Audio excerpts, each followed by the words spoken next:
Good evening, sir. This is Officer Barkley with McLean County Sheriff's Department. Do you know why I pulled you over this evening? I got no idea, officer. Okay. I don't know anything.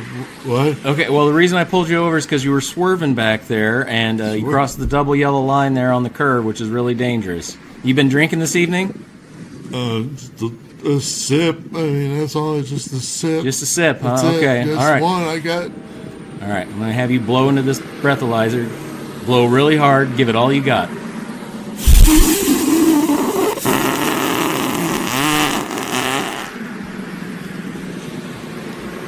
Oh my God! What did I pass? You shouldn't even be alive. You blew a 666. Wow, is that a pass? Did I win? Mother, man.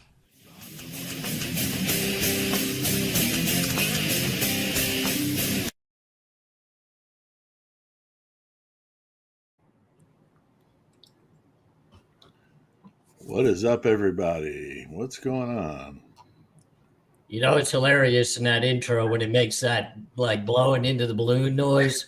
All three of my dogs stood attentive, not wanting to be blamed for whatever that noise was.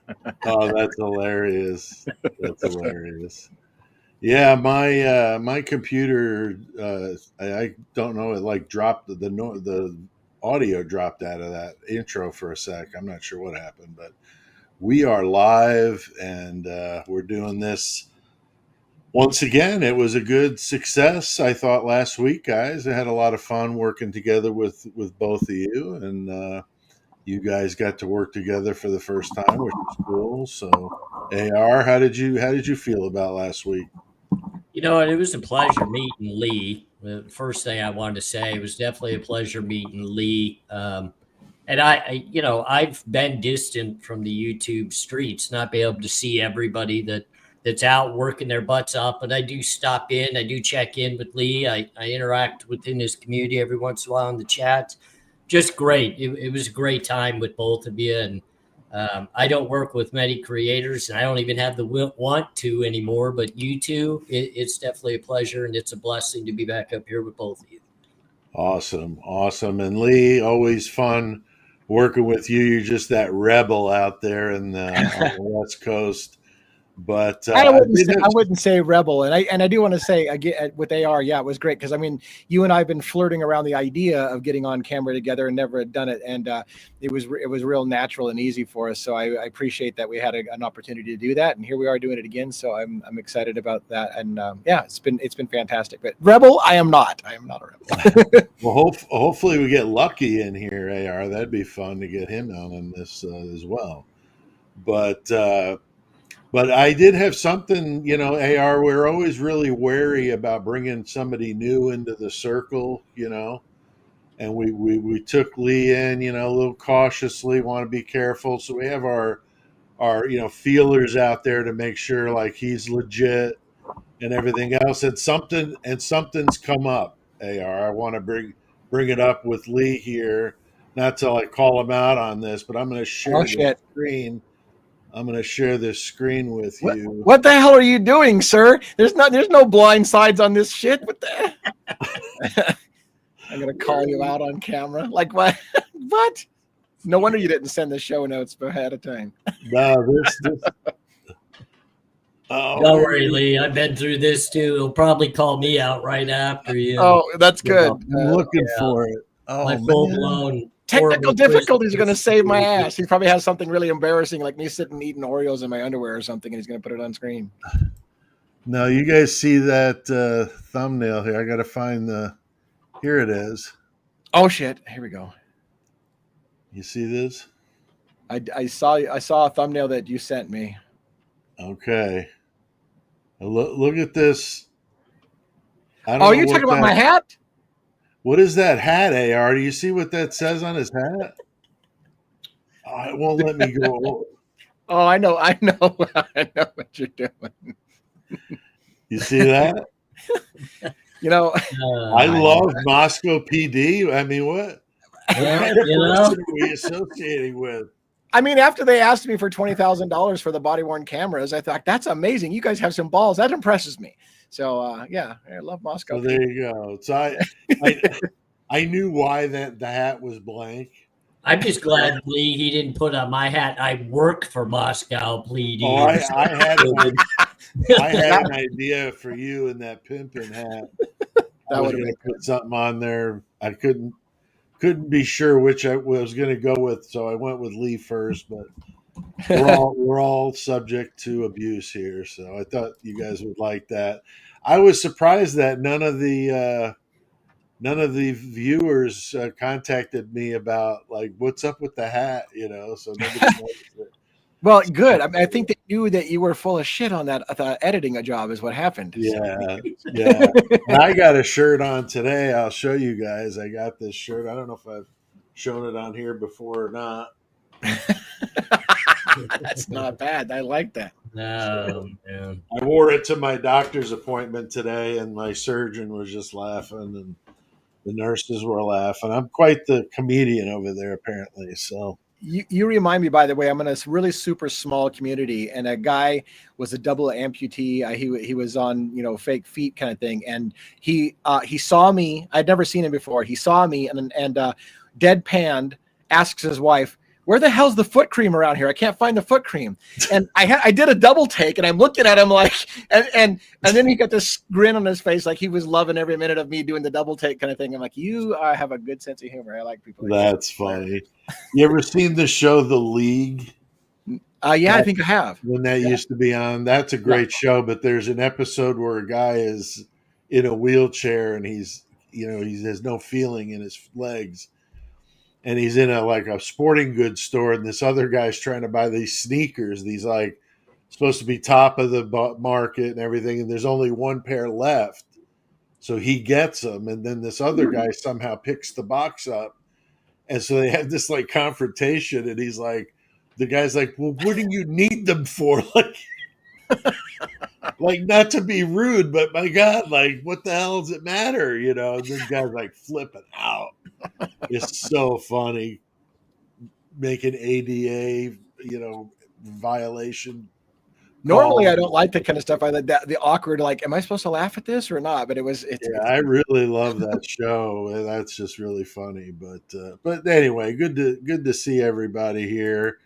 And this is funny because I have sent the notes to these guys twice, or at least once, I know for sure, and they are not getting them. So we are doing this cold on their end, but I have the notes for me, so we should be okay. But we're professionals. As long as somebody knows what the hell we're doing, we're okay. And we'll be just fine. But definitely welcome to AR from A Convict's Thoughts, Lee from Devil's Advocates. I'll flash their handles up on the screen as we go, so you can make sure you go and subscribe to them. And I know that they're probably broadcasting this on their channels. So we just want the whole community to, get on the different channels and like, subscribe, and all that good stuff. Also, we don't put up with any nonsense in the live. So we got Donna Lembo, and I'm not sure if Catherine is back from vacation yet, but we've got others as well as myself and AR that can, take care of business. So just not going to put up with any of it. So if that's what you're here for, just go somewhere else. But we're going to do this, in an I hour no and a longer half. take care of anything, Pete. I PC'd up last week. I'm out. Like, Shit. I'm in protected custody for the week. I'm done. I'm out. Okay. I would have never thought. But yeah, we're going to be talking Idaho 4. There's still stuff going on. It's relevant. These docs are dropping, and I know Lee, you've been really up on that on your channel. I've been really impressed with that. I want to definitely talk about that with you tonight, and all of us batted around of what's been going on with the docs. But also, guys, if you haven't checked out my new live show here on the channel, the Serial Killer Story Hour here on Tuesdays, at 7 p.m. Central, 1 hour or less, and live discussions about various serial offenders, so to speak. And we do that on the more obscure cases, like we did Joel Rifkin, we did Harvey Glattman, we did a Canadian case, Alan Legier, which was a good one this last week. But next week is going to be a female. I'm going to go a little more modern with Taylor Shabusiness. It's going to be nuts, and no pun intended. And we're going to do that next week with a friend of mine, Juan Molina, a good dude from the band Blessed with Pain. And so, what better person to have on when we're talking about that chick? So it's going to be wild. Tuesday, 7 p.m. Also, we got new merch. I've been mentioning this on our community board. Got sales going on. I mean, really good sales over there at T Public. So I'll put a link up on the screen for that. It's in the description as well, so you can go right there.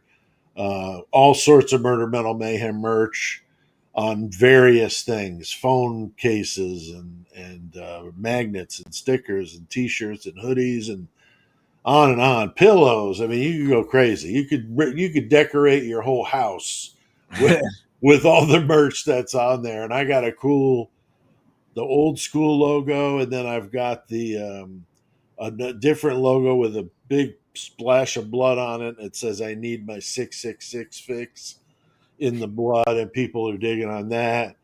And then I got Horns High Club member shirts, and then Mayhem Squad member shirts. And so yeah, I got a lot on there. So you want to go check that out.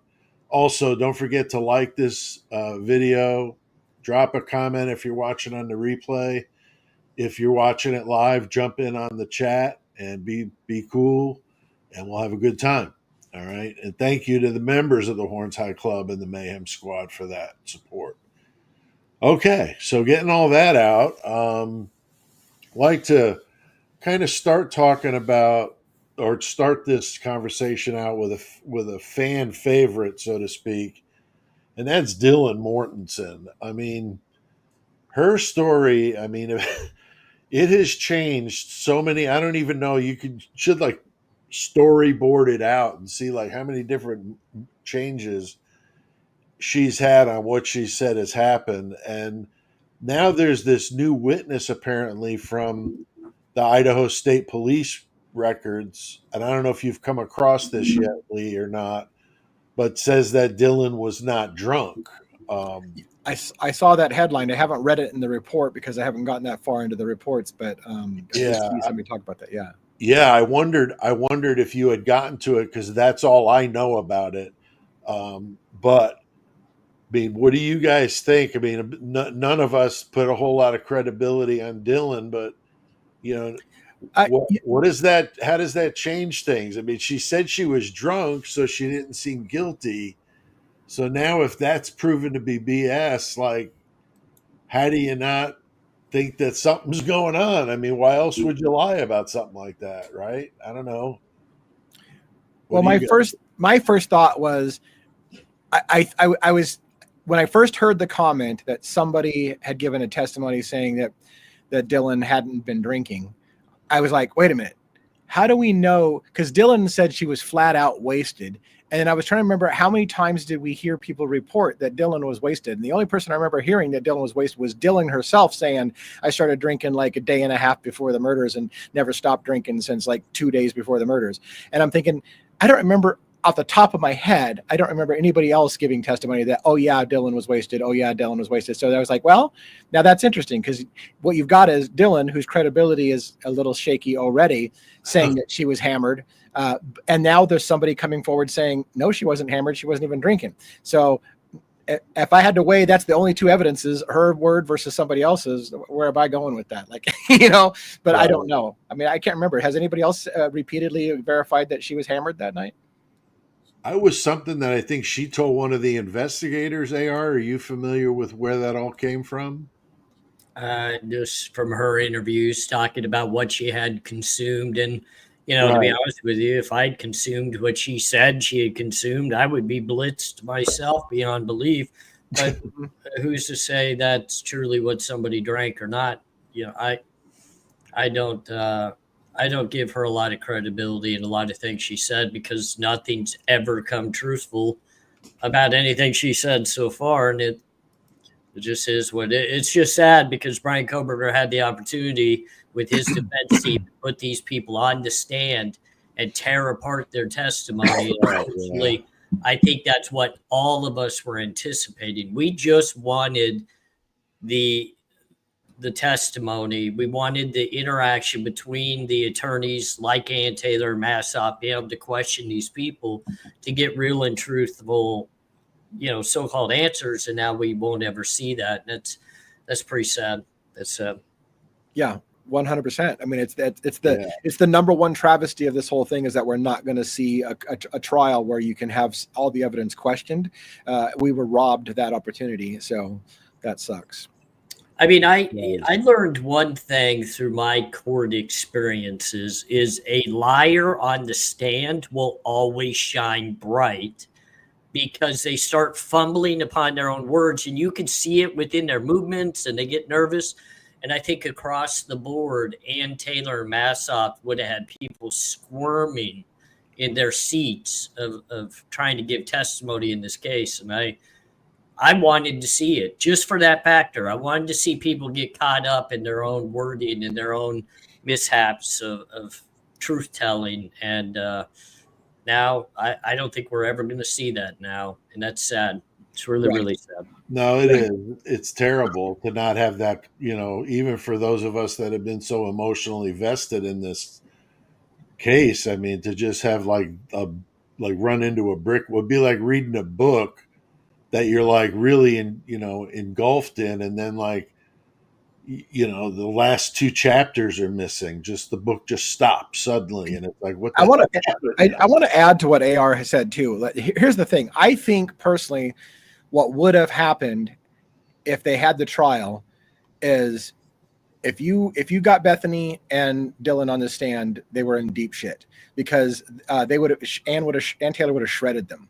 And I think that already happened without Ann Taylor there. Without her there, the grand jury already didn't believe Dylan's testimony and Bethany's testimony and thought that they should be investigated. And that wasn't with the defense poking holes in it. If they had gotten on the stand, they would be in deep shit. And I think it goes further than that. I think if Ann Taylor had been able to question law enforcement about how quickly they ruled certain other alternative suspects out, they would be in deep shit. So I think it was a great thing. It was a great win for the prosecution to get a plea deal, because I think they would have been in deep shit if they had gotten into a courtroom with that. But not to say that Koberger would have got off. I'm just saying that they would have had some major hurdles to get around. Dude, that would have been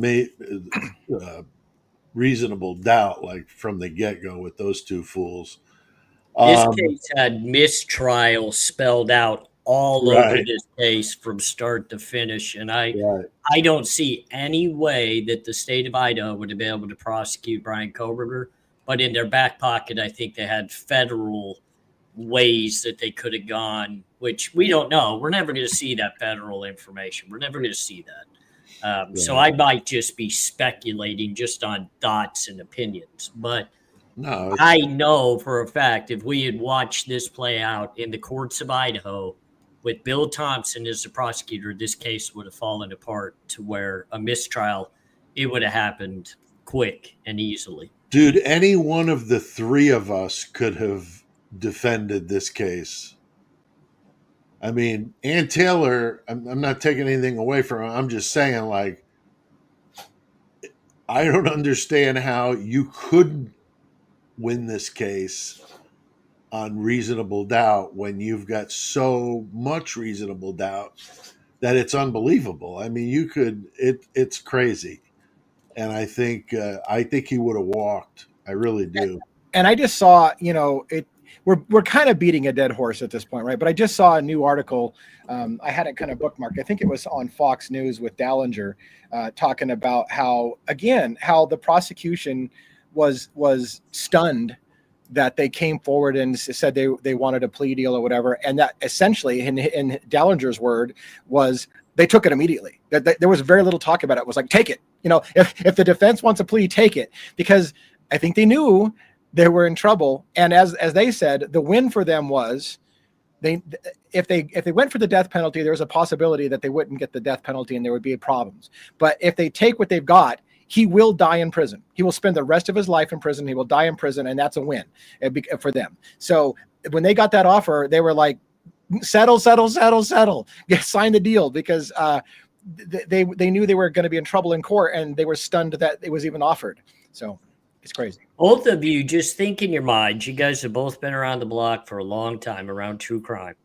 Think of one case in the entirety of all of your studying that came right to the doorstep of trial, where there were so many questions, so much support for a defendant, there was so much just rotating around, and then a plea bargain is requested for by the defendant with nothing less than the max sentencing across the board. Yeah. Think of one. I can't name one. I don't know about you guys. No, I can't think of one either. Normally that stuff's done right out of the box. I mean, you're guilty. You're going to avoid the death penalty, claim, plead guilty, get life without parole, but at least you're not going to be on death row.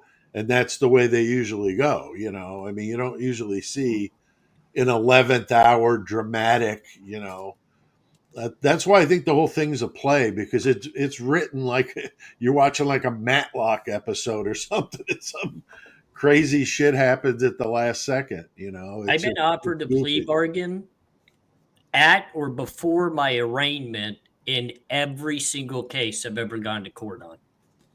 They've had a plea bargain available and ready the minute that we start the process. Now, don't get me wrong, I wasn't death penalty eligible, but Brian Koberger wasn't facing the death penalty at the very beginning of this case either.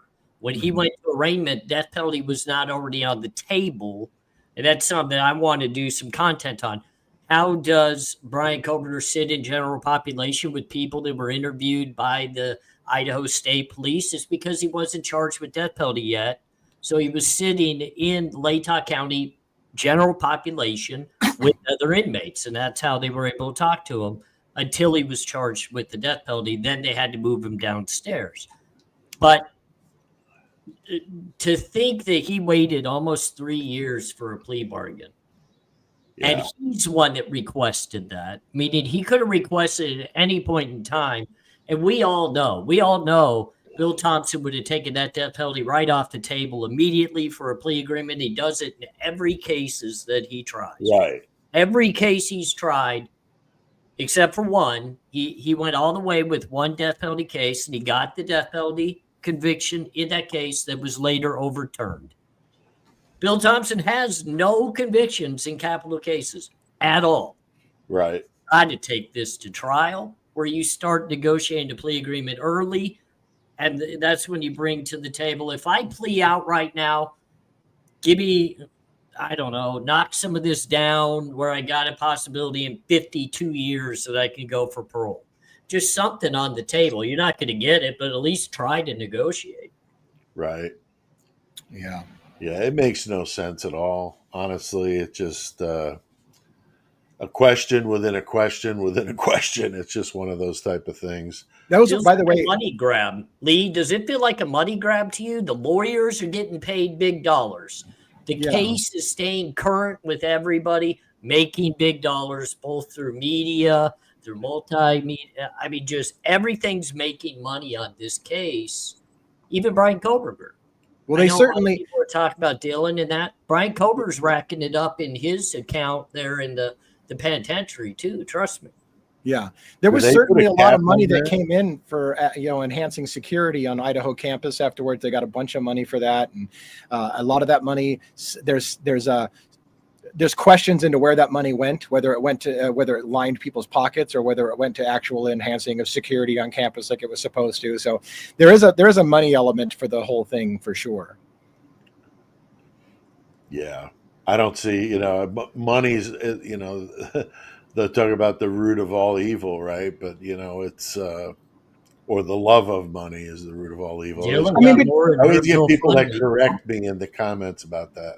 So. To be fair, like my opinion kind of is the answer to why the plea deal came at the last minute was, I've said it before, but I'll say it one more time, which is Bill Thompson said the best way to word it. When it became apparent to Ann Taylor that Hitler was not going to allow her to present alternative suspects, they asked for a plea. Because I think she already knew it was going to be an unfair trial the entire way.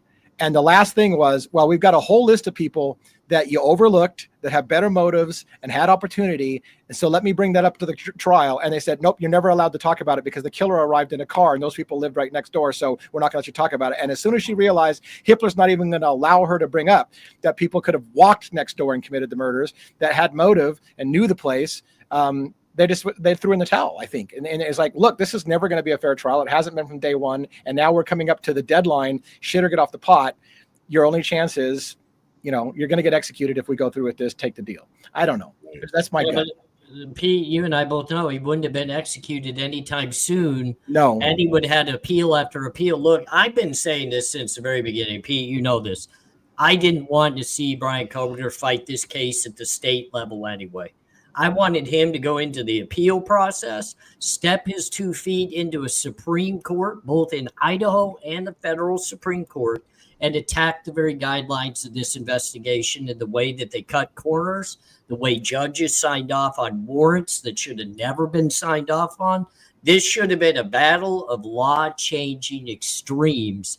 And instead, Ann Taylor, look, I get it, Lee. I get what you're saying, that, okay, you can't enter an alternative perp defense. You can't do this. You know what? Buck it up, because you don't have to go with that defense at trial. You just break down the state's case and make them look foolish and liars.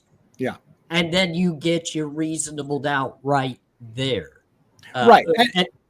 Yeah.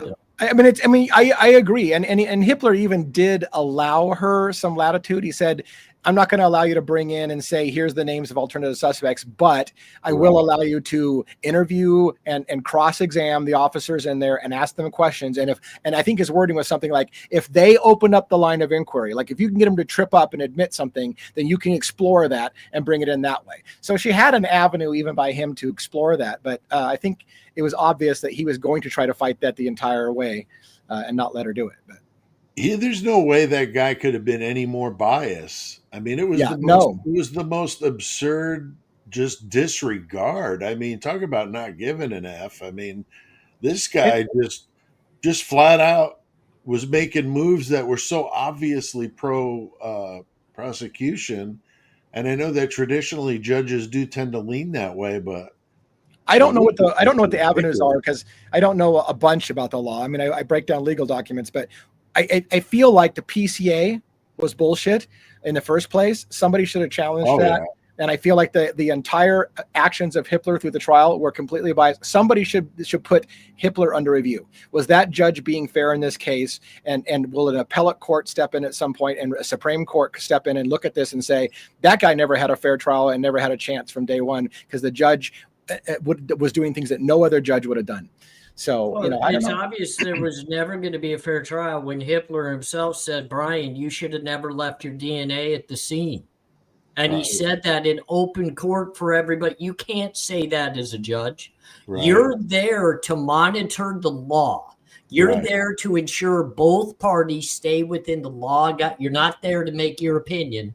You're not there to make your thought of guilt towards a defense. You're there to mediate and ensure every step is followed by the law. And look, ladies and gentlemen, everybody that's watching the show, we all saw it with our own eyes. That man was not mediating the law. Right. He was looking at Brian Koberger as a guilty defendant. And I think every statement, look, I was in the courtroom. Lee, I know you made it in the courtroom as well. I sat in the very courtroom, and look, my stomach, I literally halfway through the hearing I was at, my stomach was so upset. It's growling louder than the dog snoring next to me in the courtroom. Like, people were looking at me like, you're getting sick.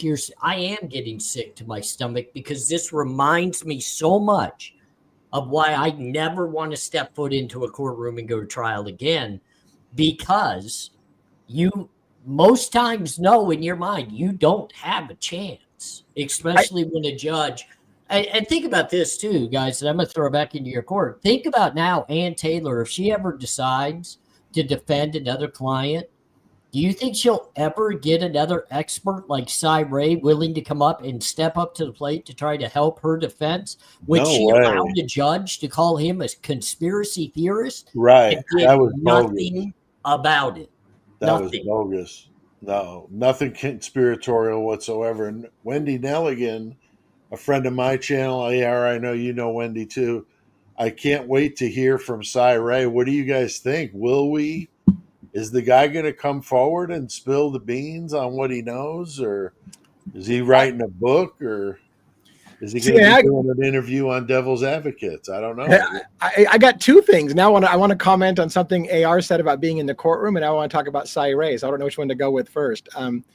Going back for a moment to being in the courtroom, when I was there for, the change of plea, and I'm not a vocal person, and I really would have never done it. But my feeling inside, when the judge said, "I want you to hear what the prosecution would have had to have proven in court, and then I want you to hear what they would have been able to prove in court," and as I listened to him say, he had nothing. I almost wanted to come out of the chair and what the hell are you doing taking this plea? They don't have anything. Are you kidding me? Literally, they just told you. I want you to hear what they would have had to prove and what they would have tried to prove. And I'm looking at him they got nothing. They just told you they have nothing. How are you taking that deal?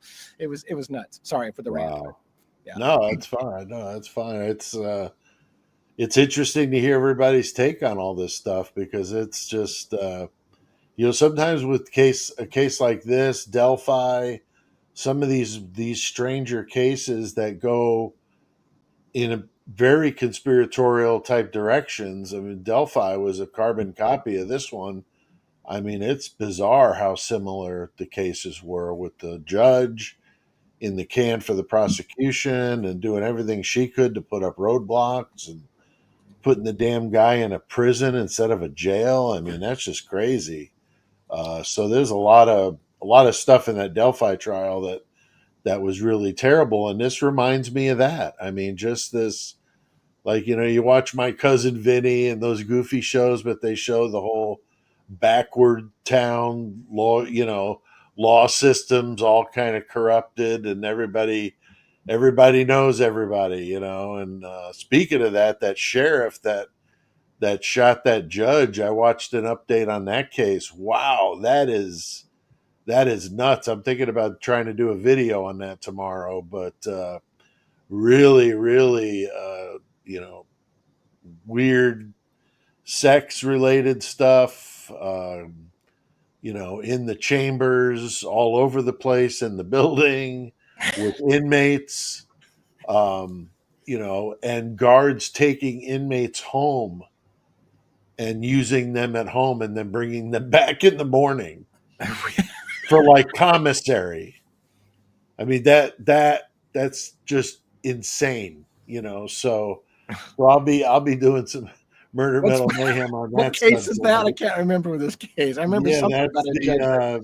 What the sheriff? It's in Kentucky. It's Sean. I should probably stay the hell away from that case, because I will probably make an embarrassment of myself if I start covering that shit. Yeah, I'm definitely on it. Yeah, I did a video on it when it first happened, but this was just off the hook. I mean, just really wild. So, but going back to Cy Ray, that I was going to make that point on. The question about what is Cy Ray going to say? I always felt like we might. So first of all, it cannot be understated. Cy Ray has always, in his entire career, testified on behalf of the prosecution. This was the first time in his entire career he's ever come out, and that tells you something right there. Big time. Second of all, the guy isn't an expert. He is literally the expert in cell phone timing advance records. He literally teaches the FBI how to use this. They use his software to do what they do, which is why he said, you couldn't have got the information that you got on Brian Koberger without having this as well. I know it because I wrote effing software. Like I literally know you're not telling the truth about this.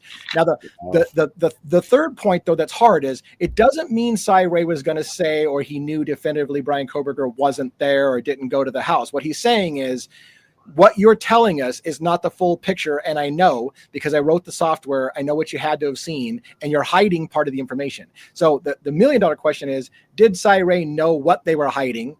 And because there's an adage that says, don't ask a question you don't already know the answer to. So does he know the answer and it proves that Brian Koberger wasn't there and he was waiting for it to come out?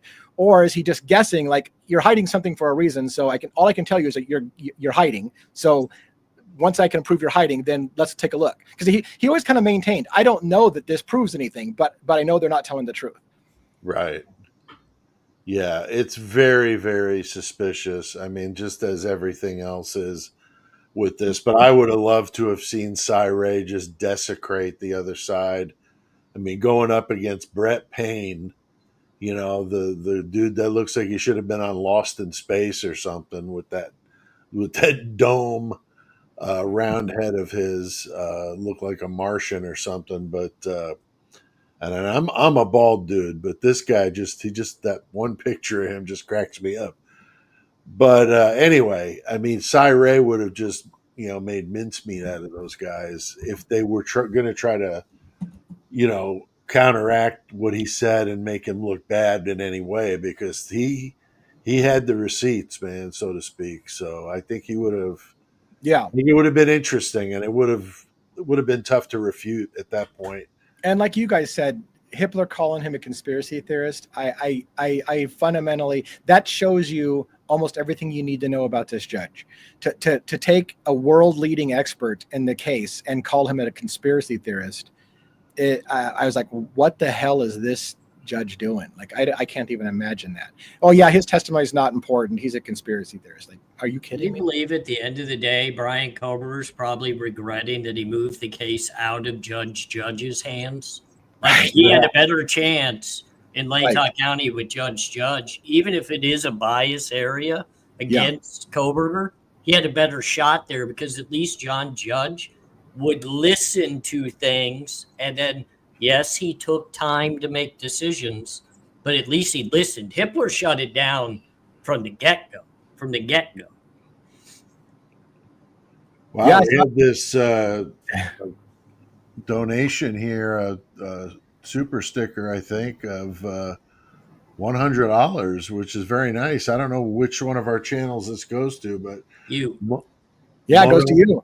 Oh, okay. I peed myself for you, so I was like, "Oh, you just got a hammer dropped on you." Wow, that's very nice of you. I really appreciate that, Moto Man MX. Very, very cool. Appreciate that. But that was the prosecution strategy the whole time, I believe. Of course, anything that could have appeared as evidence was likely to be shot down in trial. I believe the prosecution was so far over its head due to mistakes, they had to use the judge to bail them out. Yeah, I agree. I mean, if you got the judge in your hip pocket, that's really, I mean, it's tough to get around that. I mean, you guys pointed out, he's there to run the show. He's there to make sure everybody's playing by the rules. If he himself or she herself were not playing by the rules, then what else is going to fall away? And we saw that with Delphi, multiple things that they did that I would be shocked if that case doesn't get appealed. What I don't know, and I need to get the answer to this, and I've got some lawyer friends, so I think I might pitch this to my lawyer friends. What I don't know is, sure, Brian Koberger has waived his right to appeal, and that window is about to 100% close. Like, we're really close now, right? And that's fine and dandy. But can anyone in America, like myself, file some kind of formal grievance to say, I think the judge needs to be investigated, and submit some kind of lawsuit against the state of Idaho for improper trial? It's not coming from Koberger, coming from somebody in the public who's saying, I think we just got this trail got railed. Is there anything the public can do to file some kind of formal grievance and start an investigation? And if that's the case, I need to find out what that looks like. It's called a petition. You got to file petitions. In one of my cases, the community filed petitions, in regards to the prosecutorial process that was happening. It was a group of us. We were organized crime, so there was numerous of us being involved in that, and they were really trumping up the charges, literally for like organized petty theft. They wanted to give us all RICO life charges. It's like, dude, we stole some bubble gum. You need to slow down a little bit here. But petitions went a long way. But I'm telling you that, somebody like Judge Hippler in the Idaho, backed by the federal jurisdiction there in Idaho. You got to remember, they hand selected him. They picked him for this. Right. They have that man's back. Right. Good luck. It's a tough road to haul. Yeah. Yeah. Good luck. I mean, even getting it heard is going to be a good luck. Yeah. A lot of people have asked me, they've reached out. They're like, AR, why aren't you stepping in and doing what you can to bring light to Brian Koberger's situation? Because my hands are tied too. By him taking this plea bargain, I've reached out. I've spoken to organizations that could have potentially helped him. They can't now. Yeah. They cannot. So it's like, what am I supposed? I'm just a little bitty guy here. I'm not that big of a voice, and I'm a convict. So they're just going to hit me with contempt of court and just all kinds of crazy stuff to shut me up anyway. But people could do their due diligence. You are taxpayers, especially if you're in the area. You're taxpayers. Your taxpayer dollars matter. You can go to town hall meetings. You can do different things. You can raise questions and see what you can do. Yeah, I mean, the bottom line is it probably has more weight if it comes from an Idaho citizen, and I'm not in Idaho, so I don't know that. Right. Yeah, it's got to come from. We got a lot of listeners and viewers that are from Idaho. Right, we do. Messages all the time. So in fact, let me tell you a little secret. By the way, calls. I mean, do what you can. It seems like there's just something that's got to be done. I agree with you guys. And before I forget, too, Pamela Atterbury here posted Mickey Steins. That's the guy's name, the sheriff in Kentucky, if you're interested in that case. But Murder Metal Mayhem will be doing something on that tomorrow, so you can look forward to that. But I would be careful pushing the issue right now in regards to this court process in Idaho, because give it a minute. The feds are going to charge Brian Koberger here very soon. It's coming. The groundwork's laid out. We're already seeing the remnants of what they're going to go. The 10 IDs of the various girls found in his closet is federal charges by itself. Don't be surprised. I mean, there's something behind the scenes here that's happening. I know everybody thinks it's to benefit Brian Koberger. I don't think it's in benefit of Brian Koberger at all. I think there's problems. What was that, AR, about the IDs? How is that?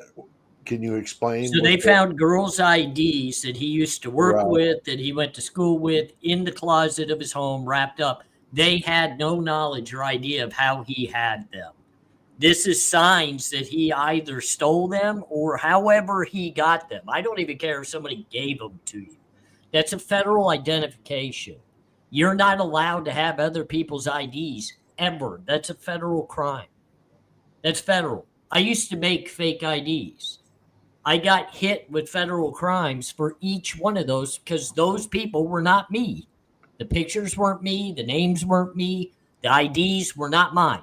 That's a federal charge. And for each one, it's maximum penalties of X amount of years and X amount of fines.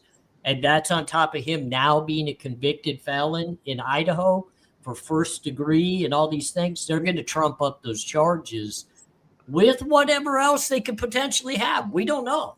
Right. We don't know what they're stirring up behind the scenes. Right. But that's a start right there to a federal crime. Good points, man. Good points. So I can't get a fake ID, AR, and say that I'm Lee and cause all kinds of. Well, I can make you one, but you and I are going to spend some time in some gruesome places. Oh yeah, no, I don't want to do that, AR. I don't want to. And I wouldn't want to do it to Lee either, because I'm going to really take his credit to just shy down. Let me tell you. I can't edit a thumbnail, much less do a fake ID, so we're all right. Yeah. Well, I could put I love Moscow PD on a hat using Adobe Express. I used to make fake IDs, fake credit cards that were tied to people's accounts. I could get checks. Man, I'll tell you what, the things that you learn through some of these actual real criminal minds, it's amazing to see what these people could do. And then you just pick up the little tricks. It's like, man, that really wasn't that hard until you're in cuffs, waiting to go to court. You're like, damn, that was pretty hard, man. Right. Wish I hadn't done that one.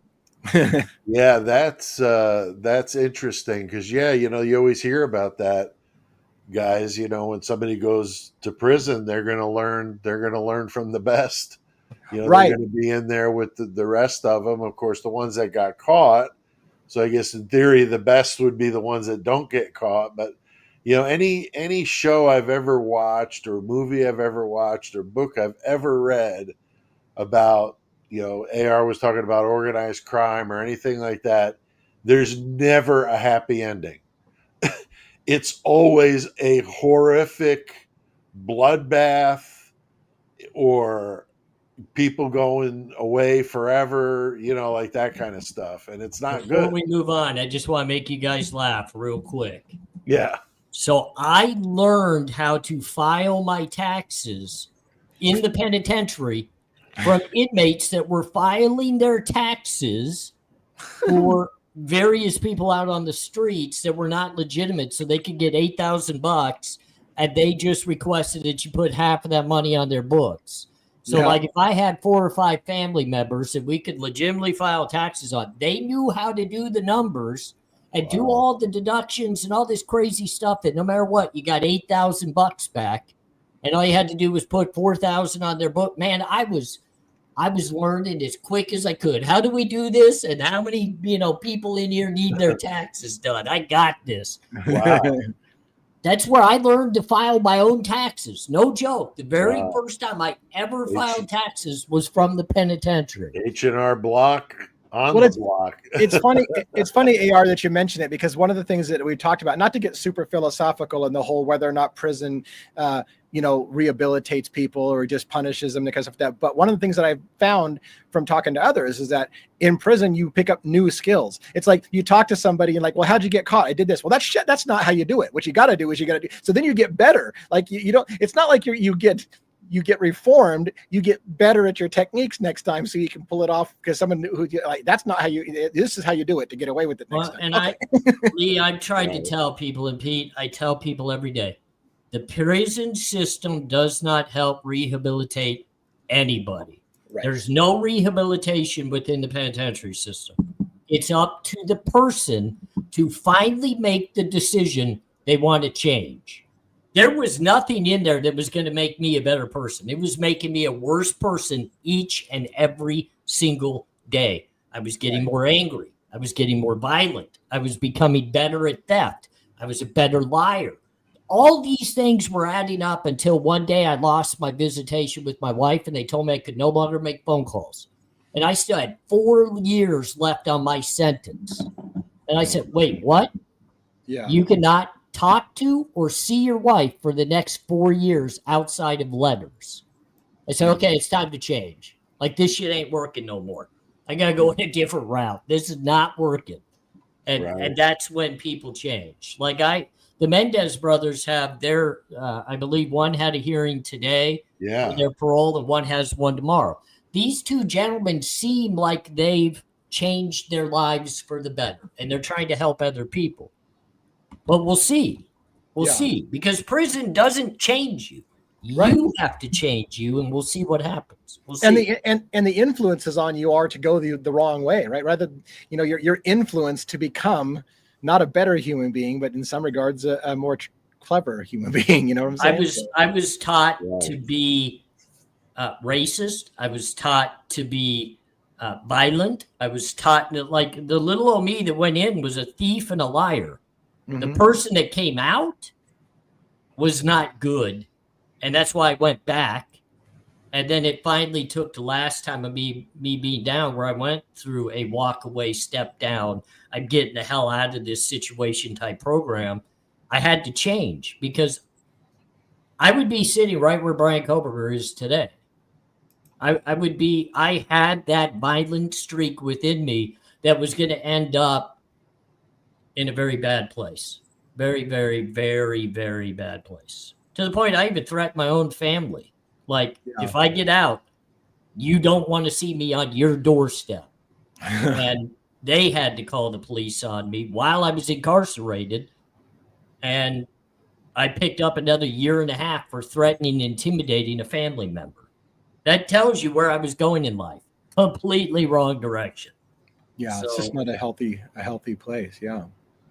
Yeah, here's a friend of the channel. I think he's on your guys' channels as well. Chappie. Yep. Boss, Chappie's been a big supporter of Devil's Advocates, and so this Yeah. guy's a crack up. I can't drink water when Chappie's in my room because I might spew water out my nose if that guy catches me at the wrong time. So Yeah, welcome. Chappie is a big supporter, and that's super cool. And he did a $4.99 super sticker, so thank you very much, Chappie. That's nice of you. And what's up, freaks, geeks, convicts, and disciples? Get that parental advisory warning on the screen. Chappie, boss in the crib.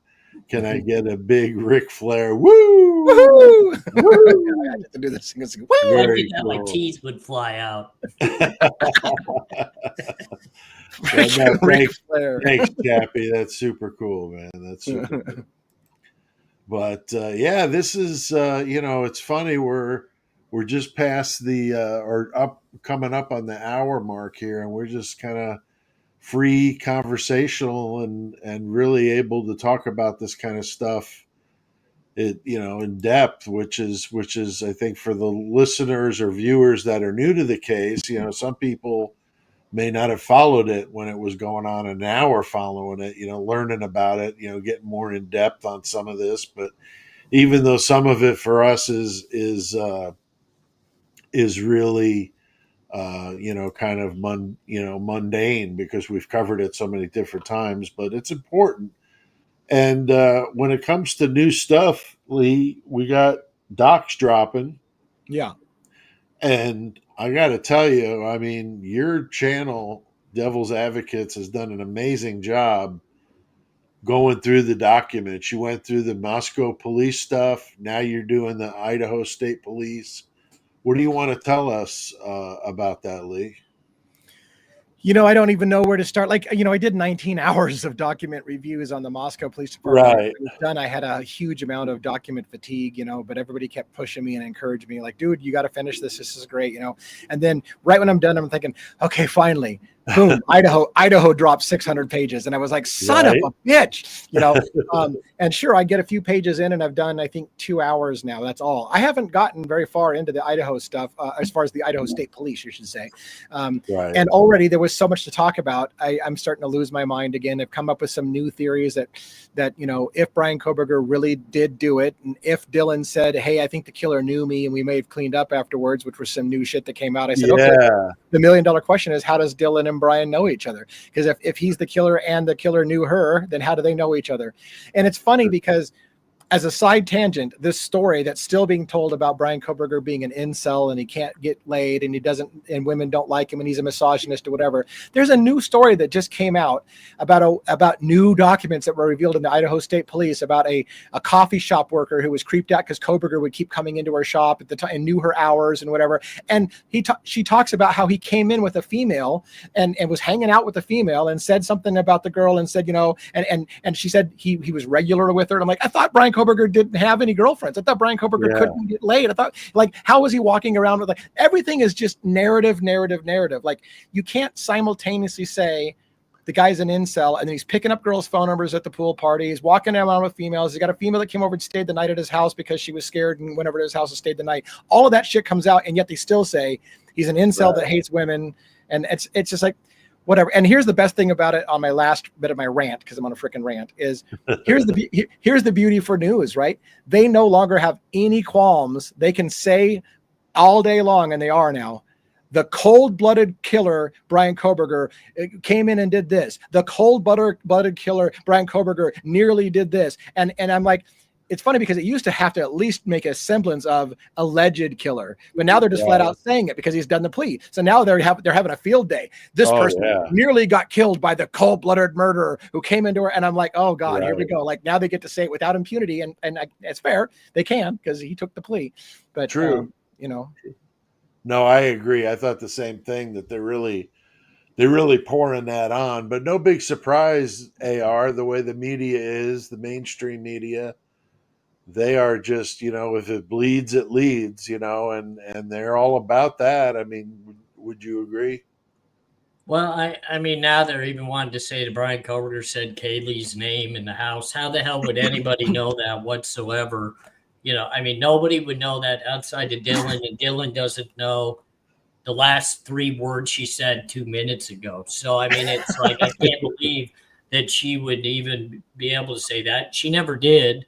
If you go through all the reports, she never said that. But that's being now manipulated into the narrative. And I've really, I beat on this narrative push way back when I first came into this platform and started talking. That's one reason why people like Bubbly Waters and some of these other creators started kind of pointing towards me, is I was so hell-bent on pointing at mainstream media saying, you guys are just full of, everything that you could possibly be. I could write. Trust me. I'm not as good of a fictional writer as you are, Pete, but I can make up some stories too. And let me tell you, I just don't see the need for it. But now Brian Koberger has not put himself in a good spot here. Because even if he does potentially want to come in a different way, and let's say he does appeal, and he gets this appeal awarded to him in some way, the narrative now has buried him so deep that you even have people, I don't know whether to trust these people from Washington State University and what they have to say about him.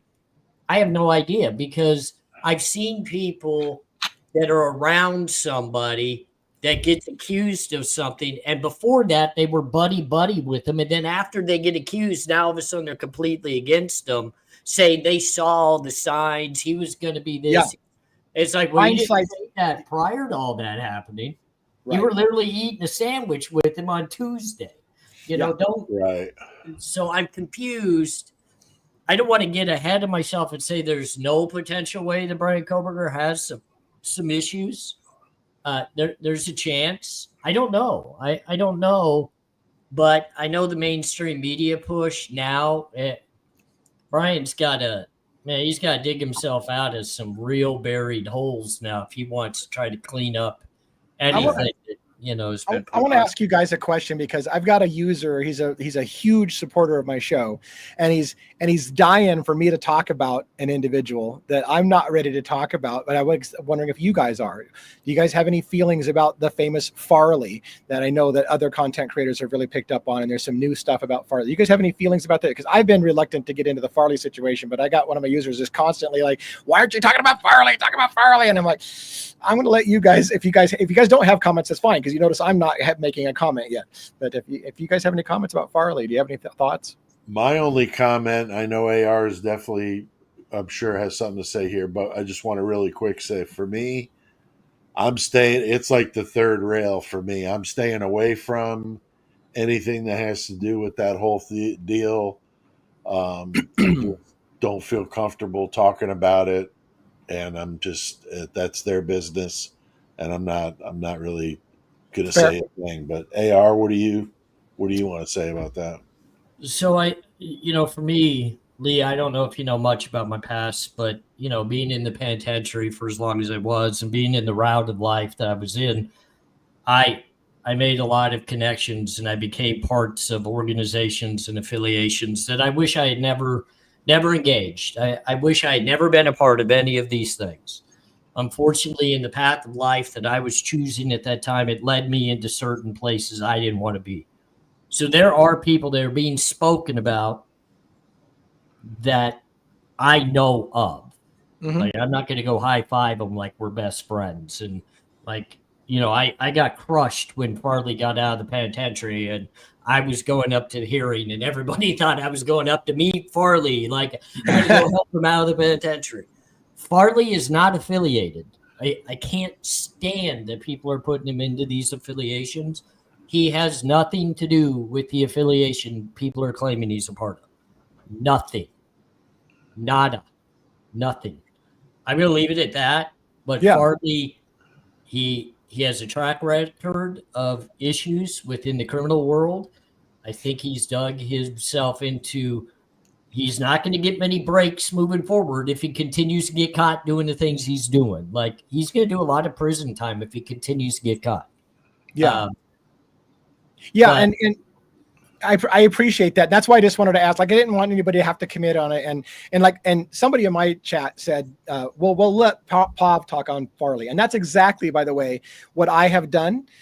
Is because, Pavarotti started on Farley very, very early, and when I started my investigation, I had different leads that I was following on, and so that's kind of why we went different ways, is because he was already covering that well, right? And so if that's the route that you want to go, I was letting him lead and stay there, and I had my own theories, and that's why I didn't go there. So that's part of my answer of why I've been kind of hesitant about it. Is like, what can I tell you that Pavarotti hasn't already covered and weighed in more depth than I could even get into. So I've been in my wheelhouse, which is going down the rabbit holes I think were the leads that my gut told me to go.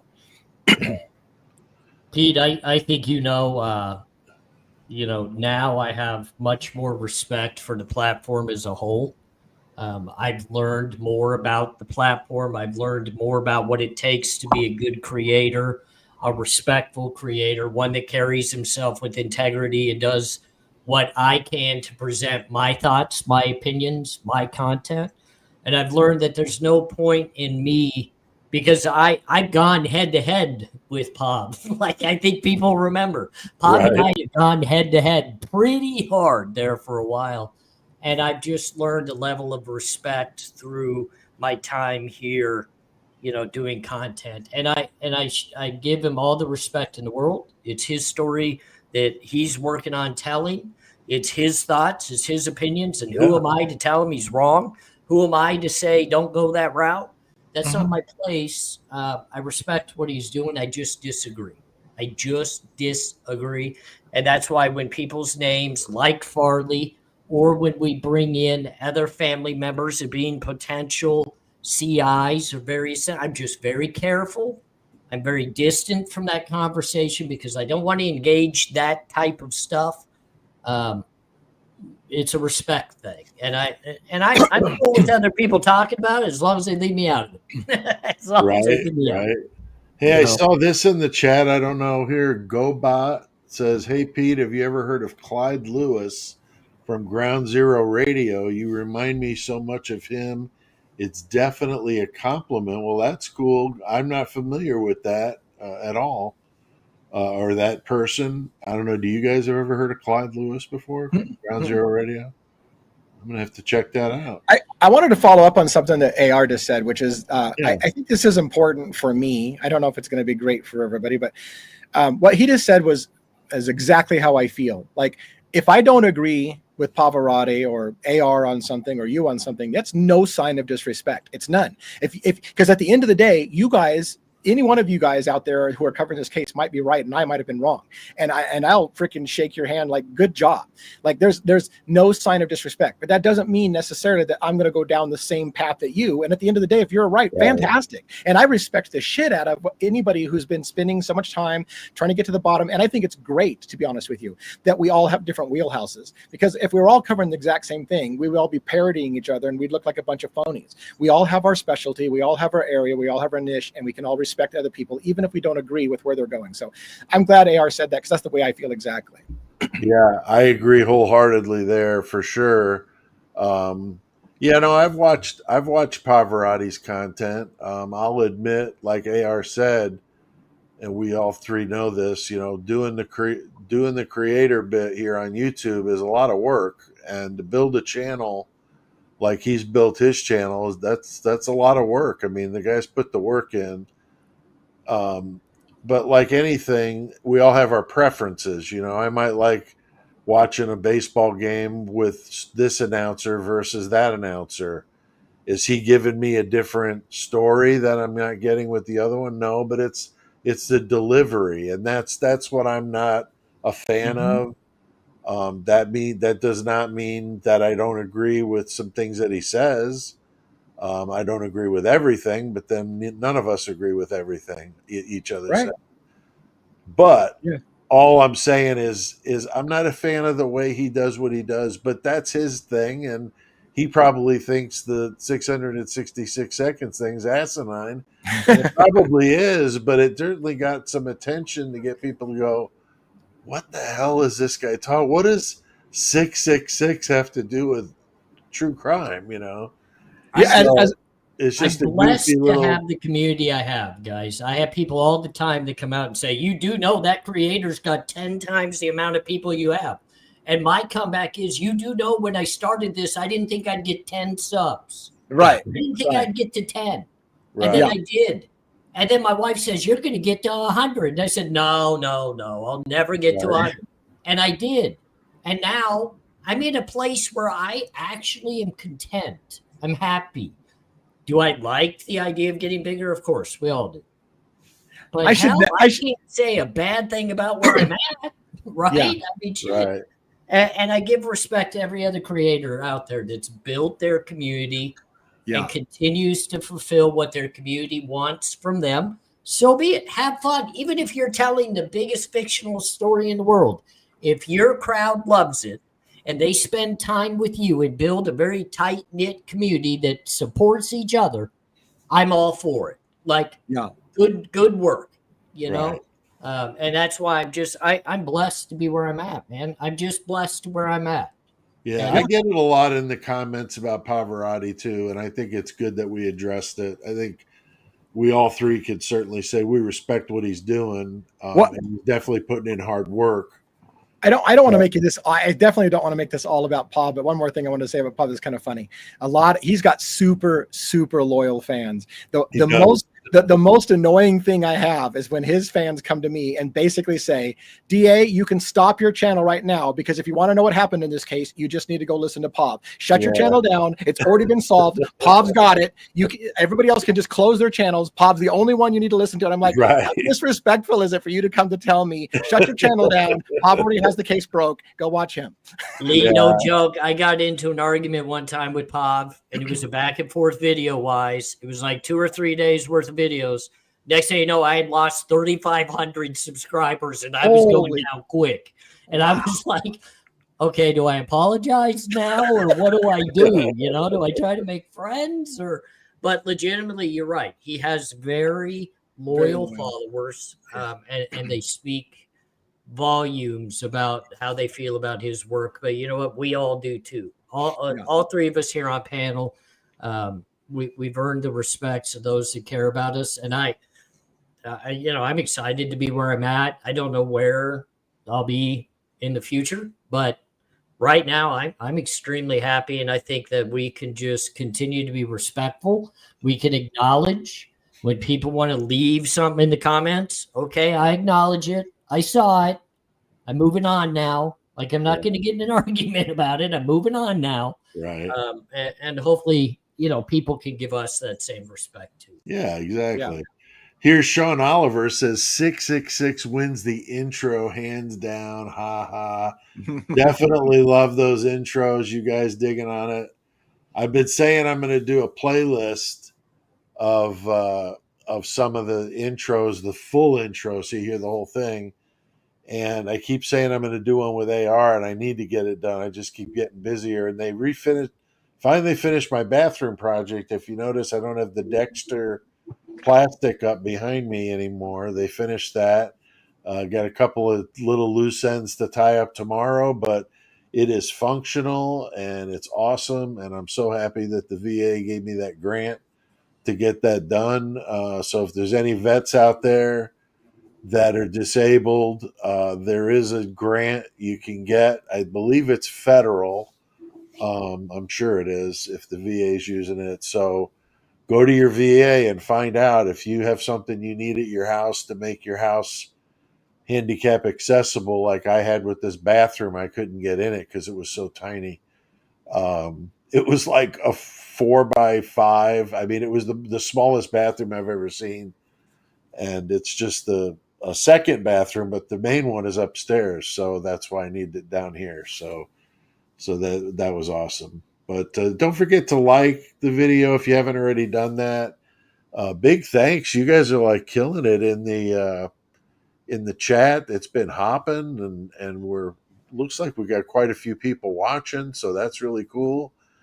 And if you're watching this on the replay, that's fine too. Drop a comment below. Let us know what you think. And You know what's funny, by the way, us three, right? I have to take a moment to say this. Us three right here is when I started this journey on YouTube, I said to myself, YouTube is for young, pretty people. Now, I don't want to insult you guys, but I don't know that any of us go into the young, pretty people category. No, And here we are carving our own niche. And like AR said, I told my friend, never in a million years could I be a YouTuber. That's a laugh. It's a joke. And here I am doing my thing. And like you said, AR, it's a blessing. I'm glad that, I stopped listening to the noise of you can't do this. This is ridiculous. Start listening to your own negative self-doubt saying you can't do this. And just, I know what it's like, AR, to do the whole, I'll never have 10 subs. Okay, well, I'll never have 100 subs. I'll never get to the monetization step. I'll never get 1,000. And every time I'm like, well, shit, I'm just going to have to stop saying I'm never, because I don't know where the hell this is going. right. So, blessed is what we are. It was really cool. I got mine monetized in like 3 weeks, I think. It was really fast. December of 23 was when the channel's been around since 2018 when I started the podcast, but we didn't really do anything with it. It just existed. And then in December of 23, I thought I was semi-retired. Why not give it a shot? Right. I was getting ready to start writing another book. And I'm like, you know what? I've been saying I want to try this YouTube thing. Let me just try it one more time just to see if I can get something to go. And it's going to burn out. And I'll go back to writing the book, and that's fine. I'm retired now. Yeah. And then 3 weeks later, it's monetized. And as we all know, once that starts happening, then it's like almost like a drug. You know what I mean? You're getting more and more subs, and you're trying to put out better content. And you really want to deliver the goods, but it's a breakneck speed to keep up with it. It really is. And then I got sick right in the middle of it all. Yeah, for a while. So what an amazing comeback you had. I mean, I would think as a new YouTuber, I would think that would just cripple the channel to be gone for months, and you bounced right back. And I gained subscribers while I was sick, which is unbelievable, really. And I think AR helped you out with that a little bit. If I heard the story, he did, helping me get the word out that I was down. My wife had contacted him because I wasn't even coherent. Was intubated for 2 weeks, so those first 2 weeks I was completely out of it, and then even for probably another 2 or 3 weeks after that, coming out of all those heavy drugs, I was not of right mind. My wife kept my cell phone so I wouldn't buy a home warranty or a car warranty when somebody calls about the stupid crap that they sell, and those dumb infomercial calls. But so I didn't even have my cell phone for a while just so I wouldn't do something dumb without realizing it. So anyway, great discussion here tonight, guys. Well, we've been, it's an hour and 12 minutes.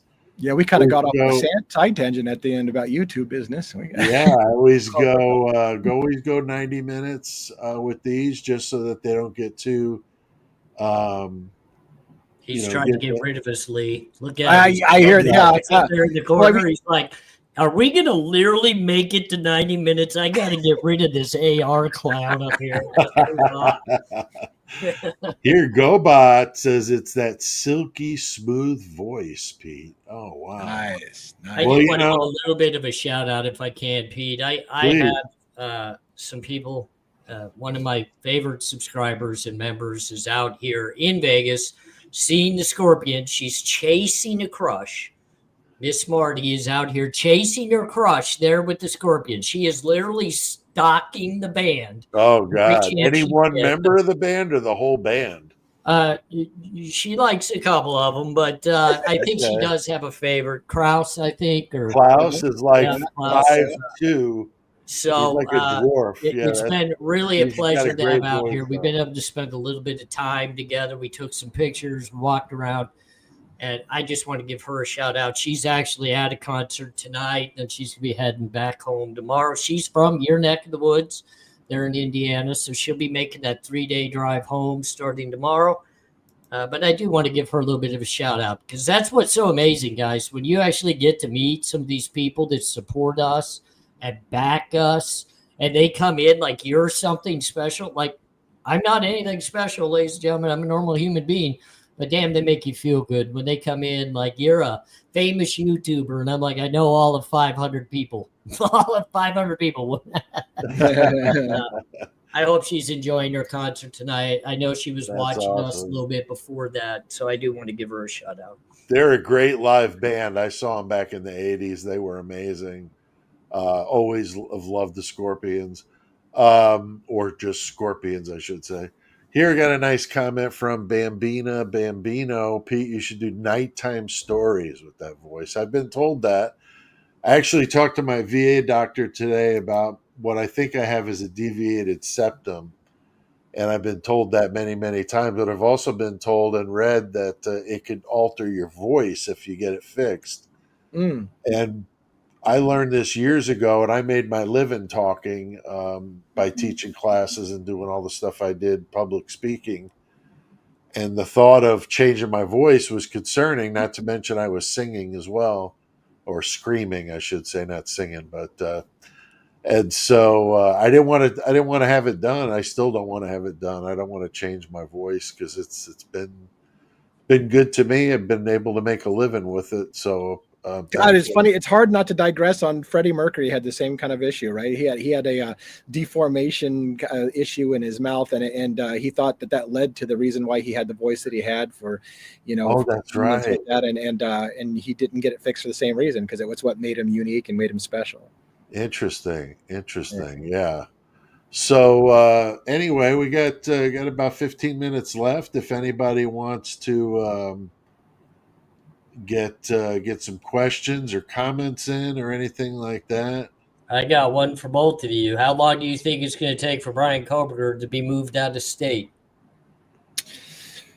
Yeah, I do kind of anticipate that move. It's very possible. Yeah, he's got to get beat up first, just so everybody knows. He's got to get beat up first. Right. So that means probably, I know you gave a scenario in which he's going to, even in solitary confinement, they're going to get to him, and that's very plausible. But I was thinking it's going to be when he gets to general pop, because I figure he's going to eventually get out of his solitary confinement. But I don't know.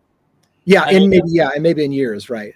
Yeah, so but maybe they'll move him someplace else for that reason, to get him away from my prediction is he will have hands laid on him within the next 3 weeks in a very bad way. Yeah. Oh, wow. And at that point in time, they'll make the decision on whether or not, that's what it takes. Everybody that gets moved out of state, it's because you've got it. Like, you got hit. Richard Allen got moved to Oklahoma because he got attacked in the penitentiary. People don't want to come out with that news, and the penitentiary doesn't want to share it, but that's how they get you moved.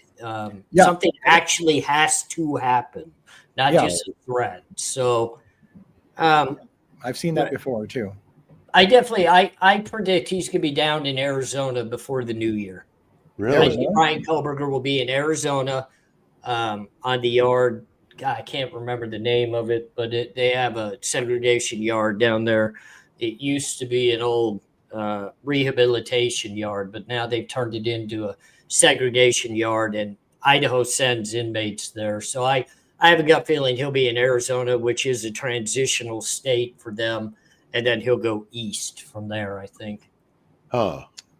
The question is he going to survive the first one? Are they going to finish him off, or you think they're going to let him live, or is it just a roll of the dice on whether he survives it? It's kind of a dark conversation, but yeah, this is one. I did a video yesterday on green light. Brian Koberger now is officially green lighted in the penitentiary. Which the bad thing about green lighting is this takes it out of just your race's hands. Now it's open to anybody and everybody on the yard. And it's mandated. So if anybody's out of their cell, when you're out of your cell, it's mandated. They have to get you. And if they don't, then they're green lighted. So it's a bad situation. Yeah. I want to say they're going to get him out of there before that type of harm is done to him. But in today's society, I mean, the penitentiaries don't care, guys. They don't care. It's just another day in the life of the prison system, and it's just another lost inmate. I mean, it happens every day across the board. Every state loses inmates every day. And they'll just claim it as natural causes, or he overdosed, or some of that nature. But, you know, I got a gut feeling it's not going to take long, because he did include the kitchen on his complaint list. And that brings a lot of things into play, including correctional officers. Right. Those correctional officers kind of build bonds with the people working in the kitchen. Yeah. So that's just not a good scenario. Like, I wouldn't eat the prison food anytime soon. I wouldn't. Yeah. You're not going to get commissary. Like, people don't understand.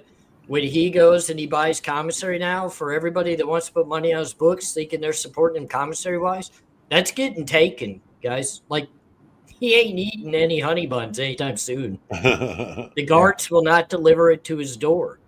They won't do it because the other inmates will have a threat on that. Wow. Anytime he comes out to use the phone, because we know he likes to talk to mom, and his phone privileges should be approved soon, he's at major risk and danger, because there's 3 phones in that pod. You can all see him clearly in the pictures. They're that caged area in the dead center of the pod. There's phones in those cages. That's where you use the phone. And all it takes is a guard to forget to lock the lock. I mean, it happens every day, guys. It happens every day. Right. Yeah. Yeah, there's opportunities. There's opportunities. That's for sure. He opened the door, and I know a lot of people are saying he didn't realize what he did. You know, I beg to differ. He was studying criminology. He was studying criminals. Yeah. He was studying these very things, and I just don't think he would have missed the details of what prison politics are about. You don't have to understand the full gamut of prison politics, but you have to know you don't tell on people. Right. I mean, snitches get stitches is a pretty well known. I think everybody's heard that. Yeah. Where he's at and what he just did is far worse than stitches. Yeah, I don't know how. Yeah, I don't know why he makes those kind of mistakes. That if those stories are true, it's kind of inconceivable he'd make those kind of stupid mistakes. It just. You know, my wife and I were talking about that, Lee, and she said it directly to me before I could even get it out of my mouth. It's death by inmate. It's clout. Right.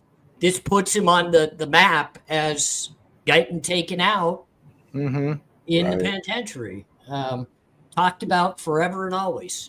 You know, one thing I wanted to chime in here on this conversation about Koberger and his education, and how everybody was making it out like this guy was some sort of, you know, mental giant.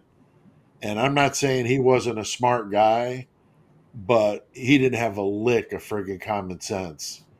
And I think, you know, the term educated idiot is in play here, because I know somebody that works at a university that has criminal justice classes with professors that are lifelong students. They're PhDs, nothing against it. There's a need for that in the world, and that's their, you know, prerogative to do that. But not a damn one of them has ever stepped foot in a jail cell, or ever stepped foot on a roadside, stopping somebody for speeding at 2 a.m. on a dark road. None of them, but they're teaching policing classes. They're teaching correction officer classes, and it's like, so he's gone through all this training, but I don't think he understands like the raw reality of the situation, because that's not the stuff that you learn in a classroom. Well, and I was just going to say, I don't want to get super philosophical, but the education system is designed for a certain type of brain and a certain type of thinker, and people can excel at taking tests, and that doesn't mean that they're smart. There's a difference between street smarts and book smarts, right? Oh. And so just because he has a mind, for example, that can do well on tests and can anticipate what the question's going to be, and some of us can't do that as well or whatever, doesn't mean that he's smart on the street, doesn't mean he's smart in human interactions, doesn't mean he's smart in whatever. So we can't forget that book smarts does not mean street smarts. And so I agree. In the penitentiary, you have what's called a greeter, meaning when a white boy hits a pod, he goes up to his cell, he throws all his stuff in the cell. 10 minutes later, you have a guy knocking on your front window of your cell. That's typically a porter of the building or somebody that's out and about, and it's their job to come to you. And they look right at you and they say, I'm breaking down what's up right now. Here's the rules. Here's the politics. Listen good. Listen. This is the only warning you get. And they break it down. And it happens no matter where you do your time. The minute that you're coming in, I mean, for sometimes it takes a day. If you're on lockdown or whatever, they get to you and they tell you what's up. They offer you a pair of shoes. I mean, I'm talking about my race, the white boys. This is what I know. I've seen the other races, but I can only speak upon what I know. We offer you a pair of shoes because you can't order a commissary for a period of time. So we get you shoes. We get you hygiene. We get you some extra clothes. We get you an extra blanket. We get you some necessities that you can't get your hands on for a while. We break down the rules for you.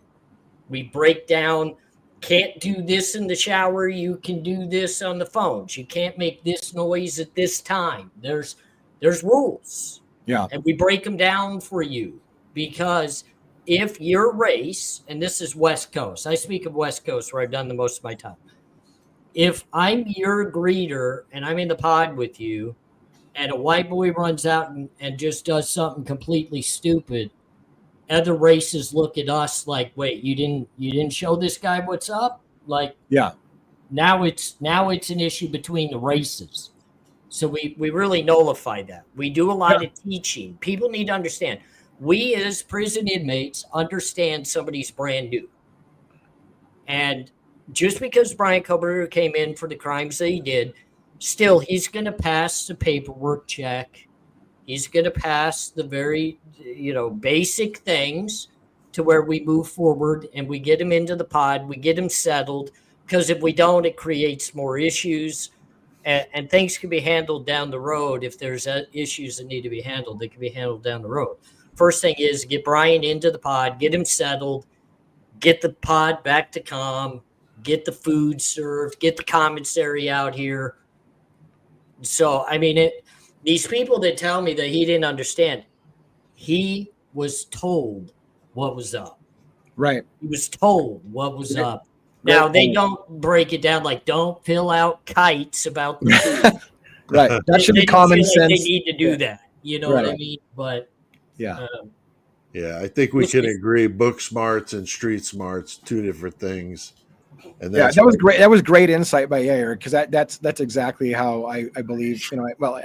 I know he's right because he's been there. But like when he was saying that, it's like exactly right. That you're going to get taught the rules by your group. You're going to be like, you don't go over to this place. You don't do this. You don't say this. You keep your mouth shut. You don't do this. And so totally. Great insight on that. That's great. Yeah, it is the same way in the Army. They tell you everything. So sorry, Pete. I didn't mean to cut you off, my friend. Oh, no. I was just going to say it's the same way in the Army, and basic training is very similar to prison. You can't call on the phone whenever you want. You got to eat this. You got to do that. And they're pretty brutal, but you learn real quick. And when you get somebody that's new, you get them updated as quick as possible, because the last thing you want, like AR said, is somebody acting the fool. And then everybody looking at you didn't give this guy the lecture. Why is this guy doing his own thing? So you want everybody to be flying right. And so it becomes a real mess, guys. When it becomes a racial issue between races, it's a real mess because now you've involved everybody into the mess. When it stays just within your little group of people, you can pretty much iron it out pretty quick. Like it gets ironed out. Even if you got to dink the guy up and send him on his way, it gets ironed out real quick. When it involves other races and it becomes a much bigger spectrum, like what this is potentially becoming, guys, he told on another race in the kitchen. He told on another race. Yeah. That's not good. No. That's not good. No, and and sadly enough, and I know Pete wants to wrap the hell up, but Steve Gonzalez is enjoying it because he knows Kohberger's making a bunch of mistakes, and the ass kicking's coming, and and you got people on Banfield on News Nation and stuff like that laughing about how, boy, it's going to be rough for Kohberger coming up, and they're all eating, and maybe if you're a person who says Kohberger did it, maybe you're okay with that, but he's making a lot of mistakes, and I think AR's right to kind of. And my closing thought is. Somebody's going to get to BK pretty soon, and then he's going to get moved someplace for his own safety, and it's just going to be a question whether he survives that or not. But now there's one saving grace, guys. There's one. If the head speaker of the White Boys that runs that yard has some sort of feeling towards Brian that Brian could benefit him in some way, he'll put a stop to everything, and he'll say, leave the kid alone. I'm taking him under my wing. I'm now his yard pops.